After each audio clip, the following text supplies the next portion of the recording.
ভালো আছো? দেখো আমাদের কাণ্ড। এই যে সব নয় এই মাসিকে এই চলে যাচ্ছে। কি বলো তো, কাজ শেষ আর মাসিকে আমরা চিনি না। মাসি এবার তুমি দেখছো, এবার তুমি যাও, তোমার হয়ে গেছে, তোমার দিন শেষ। আমি কেমনে যাবো এই অন্ধকারে? হ্যাঁ, তোমার দিন শেষ, তোমাকে আর চিনি না আমরা।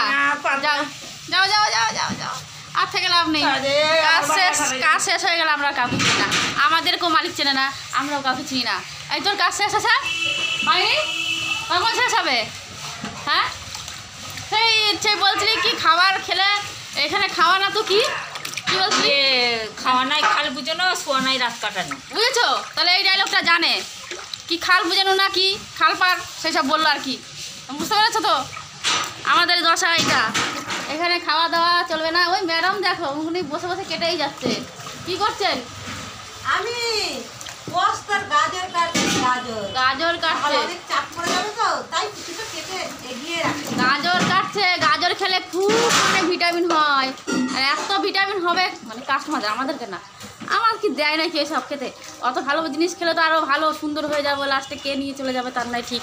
তাই অত সুন্দর হতে চাই না। ওই দেখো দিদিমণি নিচ্ছে এগুলো আনছে, এখন চলে যাচ্ছে যে আমি এই দেখো আমার কাণ্ড কারখানা। এই রসুনগুলো যখন মানে মুখ দিয়ে যদি খাই তাহলে ঝাল লাগে, হাত দিয়ে কাটলে হাতে ঝাল লাগে, কিন্তু তোর খেয়ে যদি ঝাল লাগে না। রসুনগুলো বিরাট বদমাইশ। দেখো হাতগুলো আমার দশা এবারে লেপটে ধরে আছে, সহজে ওঠে না। আর প্রচুর লঙ্কা বাটা মতন চলে, কিন্তু হাত বোঝে যে এটা রসুন, কিন্তু তরকারি বোঝে না কেন রসুন ওইটা।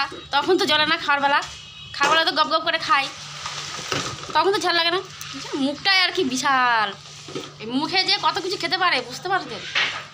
হ্যাঁ, ম্যাডামের হয়ে গেছে, হয়নি শুধু আমার, আমি শুধু বক বক করছি, বক্তৃতা দিচ্ছে, আমার হবে কি করে। এটা বাই, তোমরা কমেন্ট করবে, শেয়ার করবে, লাইক করবে, আর সবাই ভালো থাকবে। টাটা।